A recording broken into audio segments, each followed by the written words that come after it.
"20 years ago, in a room you don't fully remember, with a nightlight buzzing somewhere near the door, a woman sat on the edge of a bed that was too small for her to be sitting on comfortably.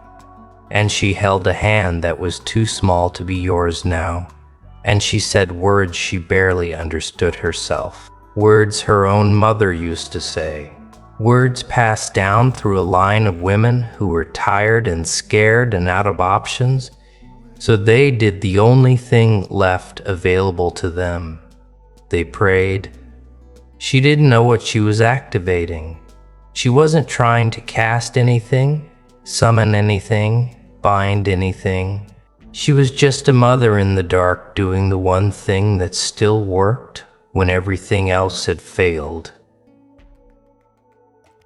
And what she spoke over you that night, half warmed, half remembered, whispered more than said, wasn't just comfort for a child who couldn't sleep. It was a filing, a submission, a request entered into a system so old it predates every religion that ever tried to name it. And that request has just been approved. 20 years later, tonight, maybe this week, certainly, something that has been quietly, invisibly working in your favor since before you could tie your own shoes just crossed a threshold. And the things that have been feeding off you, watching you, sitting in the corners of rooms you occupy, they felt it before you did.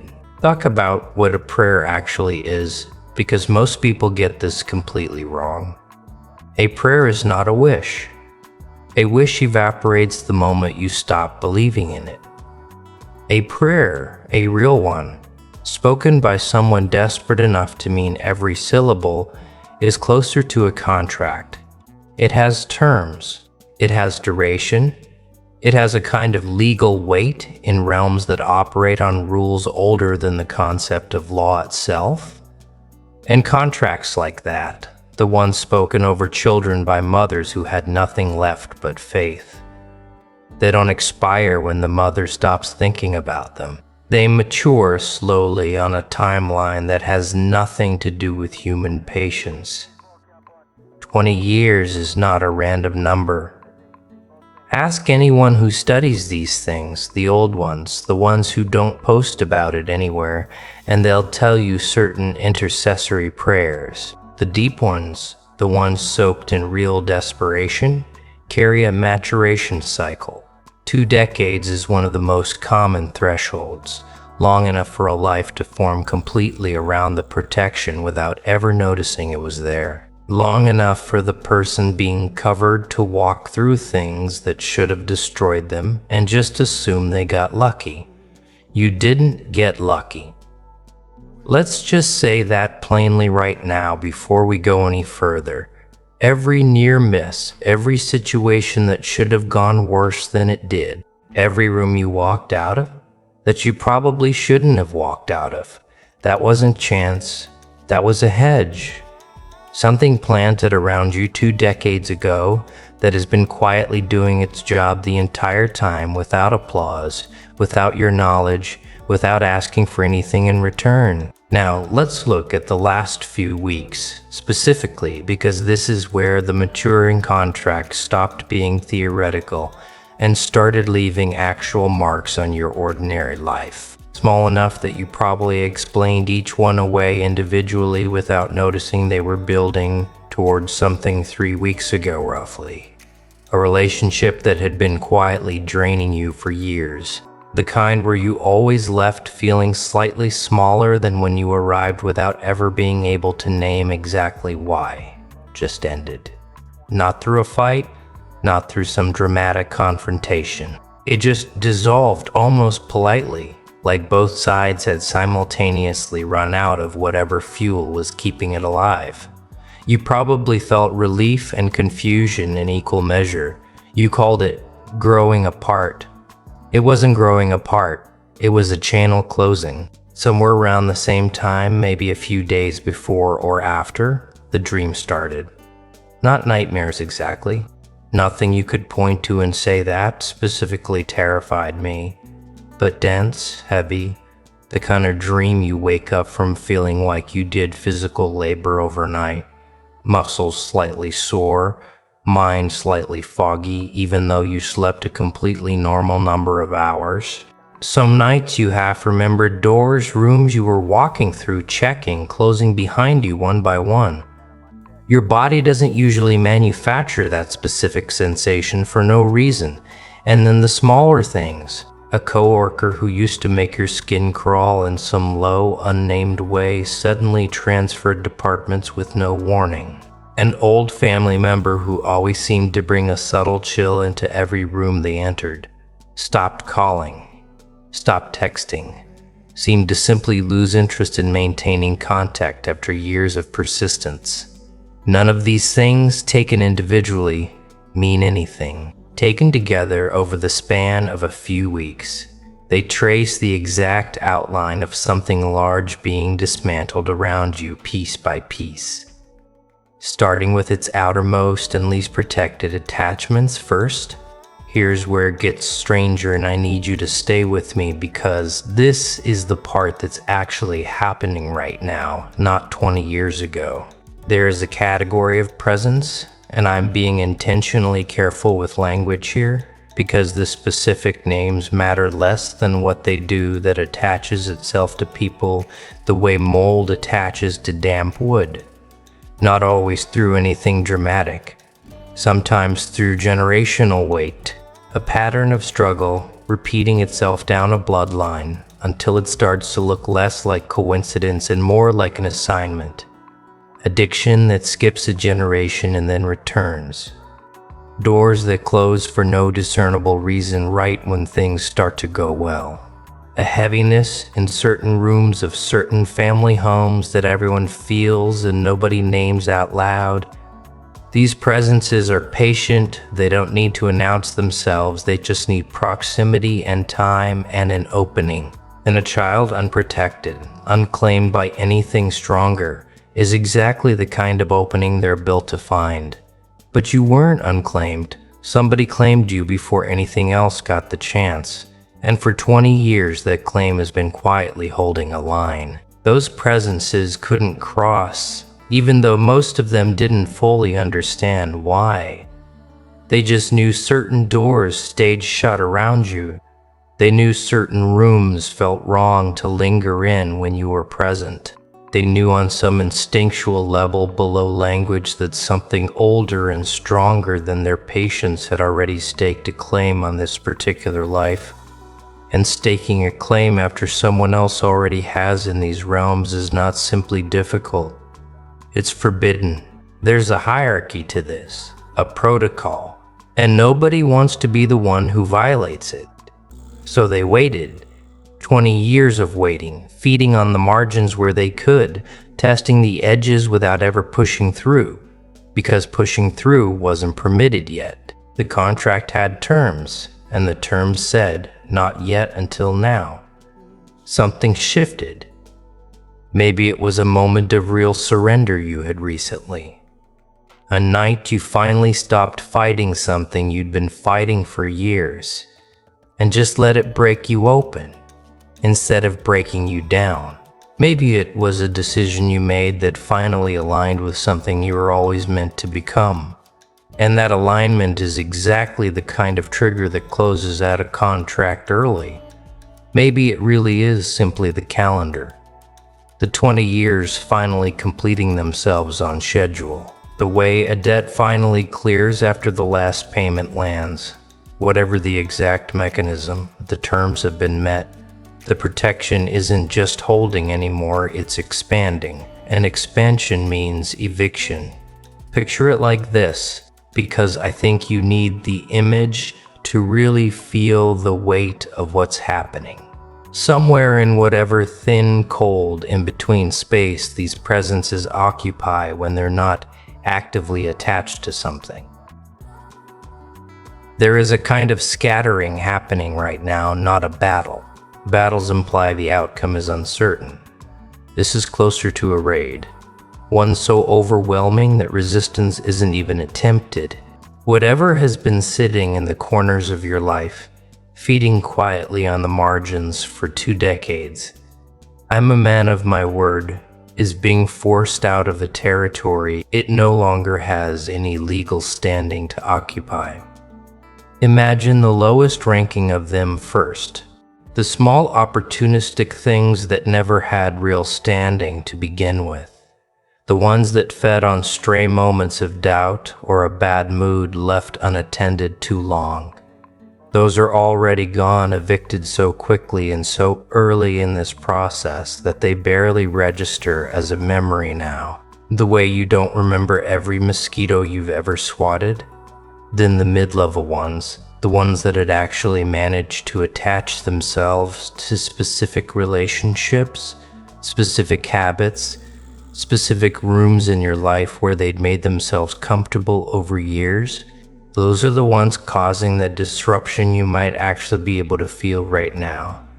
The restlessness, the sense of something shifting under the surface of ordinary days, and then above all of them, whatever sat at the actual root of this, whatever originally attached itself to your bloodline generations before you were even a consideration, that one is the last to move because it has the most invested and the least willingness to accept that its lease has finally, permanently ended. They're relocating. That's the only accurate word for it, not destroyed. That's not how this works, and I won't pretend it is. Relocating, moving to territory that isn't covered, territory that doesn't have a mother's prayer standing over it. Territory with an opening. You might already be feeling the edges of this without knowing what it is. That sense lately of certain people suddenly being unable to hold your days the way they used to. Certain relationships that carried a low chronic drain on you for years, abruptly losing their grip. Not because you did anything, but because whatever was using that relationship as a feeding channel just lost its lease. Sleep that's been strange, vivid, sometimes unsettling in ways that don't match anything happening in your actual waking life. That's not random either. Evictions are rarely quiet on the inside, even when they're completely invisible on the outside. Let me tell you about the ones who notice these things for a living, because there are people who spend their whole lives paying attention to exactly this kind of shift. And I think you deserve to know what they're seeing right now, even secondhand. There's a woman older, the kind of older that comes with a stillness most people lose by 30, who has spent decades doing what she calls simply watching the room, not performing anything, not selling anything, just sitting in gatherings, in churches, in family kitchens, and noticing what most people are too busy to notice.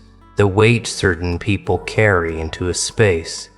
The relief certain people bring into a space without saying a word. She described recently to someone who then described it to someone else. A sensation she hadn't felt in years.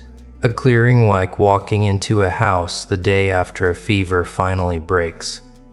When the air itself seems to remember how to move again. She didn't know your name. She didn't need to. She just said something is being released right now on a scale she hasn't witnessed in a long time. And whoever it's centered on has no idea the size of what just happened around them. That's you. Whether you feel qualified for that sentence or not, that's you. There's another account unconnected to the first that I think is worth mentioning because it wasn't sought out. It just surfaced. A man who works with people in recovery. The kind of work that puts him in rooms with folks at their absolute lowest. Folks who have every reason to be closed off to anything resembling hope. Mentioned to a colleague recently that something in the general atmosphere of his work had felt different lately. Lighter was the word he used, though he admitted it sounded strange coming from someone who spends his days around genuine despair. He couldn't point to a policy change or a new program or anything procedural, Just a shift like pressure easing out of a system that had been holding tension for a long time without anyone quite noticing. The tension was there. He wasn't talking about you specifically. He'd never heard of you. But whatever he was describing and whatever that older woman described in her own words, days apart in different cities with no connection between them whatsoever, they were both circling the same thing from different angles. Something large finishing its work. Something long held finally letting go. Here's the part that might sting a little, so I want to say it gently. You probably spent years wondering why certain things felt so much harder for you than they seemed to for everyone else. Why you had to fight for stability that other people seemed to inherit without effort. Why peace always felt slightly out of reach, like a room you could see through a window but never quite find the door to. That wasn't a personal failure. That was the low hum of an unresolved spiritual tug-of-war happening just beneath the surface of your ordinary life, a war you were mostly unaware you were even a party to. Being fought on your behalf by something you never thanked because you didn't know it existed. That war is ending, not beginning.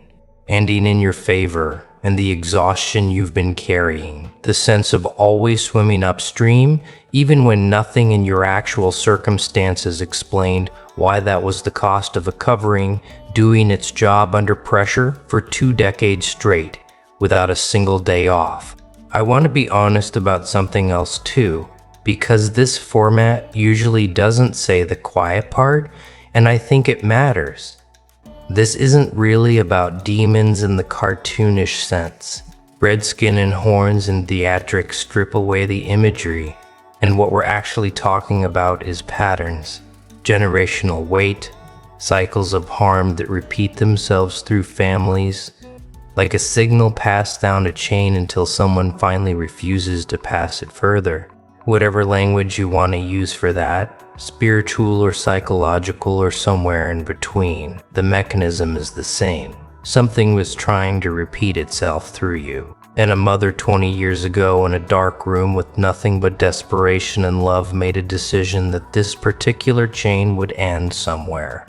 And it's ending now with you. Whether the forces involved are literal or symbolic almost doesn't matter because the outcome is identical either way. The weight lifts, the pattern breaks, the thing that was supposed to keep repeating stops. Think about your family for a second. Really think. Is there a shape to the difficulty that runs through it? A specific kind of self-sabotage that shows up generation after generation right as things start to go well? A specific silence around certain topics that everyone respects without ever agreeing to respect it. A specific age where things tend to fall apart for the people in your bloodline over and over almost too precisely to be coincidence. If you can name it even loosely, you're not imagining a pattern, you're recognizing an assignment. Maybe it's an uncle who had everything lined up. A good job, a steady partner, a life within reach, and watched it all quietly unravel the same year. Almost the same month that it did for his father before him. Maybe it's a grandmother who never spoke about her own childhood. Not once, not to anyone, and whose silence somehow became a kind of inheritance itself, passed down not as story but as absence. A shape cut out of the family's memory that everyone learned to walk around without ever asking why the shape was there. Maybe it's simpler than that. Maybe it's just a number. An age where generation after generation something always seems to happen. A marriage ends. A job collapses. A health scare arrives right on schedule, like clockwork. Like something is checking a calendar none of you can see. Assignments like that only end one way. Someone eventually becomes too covered, too protected, too far outside the reach of the pattern for it to complete itself through them anymore. That someone based on everything converging right now on the timeline, on the dreams, on the doors quietly closing around you these past few weeks might finally be you. You don't have to do anything with this information. That's the strange mercy of how this particular kind of protection works. It was never asking for your participation. It never needed you to perform faith correctly or say the right words at the right times or understand any of the mechanics behind it. It just needed one person 20 years ago to mean it completely for one moment and mean it enough that the meaning outlasted her own memory of saying it. She might not even remember the exact words anymore. 20 years is a long time, and memory softens things, blurs the specifics while keeping the shape. But she doesn't need to remember. The words did their work independent of her memory, the way a seed doesn't need the planter to remember planting it in order to eventually break through the soil. So here's where you actually are tonight. Not haunted, not cursed, not unlucky. Covered. So thoroughly covered that the things which spent 2 decades circling the edges of that covering, waiting for a gap that was never going to appear, are finally being forced to accept that the gap was never coming. They're leaving not because you fought them. You may not have even known there was a fight happening. They're leaving because the terms of an old, quiet, completely unglamorous contract spoken by someone tired and scared and out of options in a room with a buzzing nightlight have finally fully come due. You don't need to light a candle tonight or say a special word or perform any kind of ritual to seal this. That part was never yours to do. It was hers 20 years ago, and it was finished the moment she meant it. All that's left now is the part that was always going to be the easiest part, even though it might not feel easy yet. Living in it, letting the rooms that used to feel heavy start to feel light without questioning why. Letting relationships that drained you stay ended without chasing the feeling of them. Letting sleep come easier a little at a time without needing to understand the mechanics of why. Sleep well tonight. Really, whatever's been sitting heavy in the corners is already halfway out the door looking for somewhere less covered to go. And somewhere, without knowing exactly why, without remembering the specific words she used, a woman who loves you is about to feel unexpectedly, inexplicably lighter, and she won't be able to tell you why either. But you'll know even if you can't explain it to anyone else.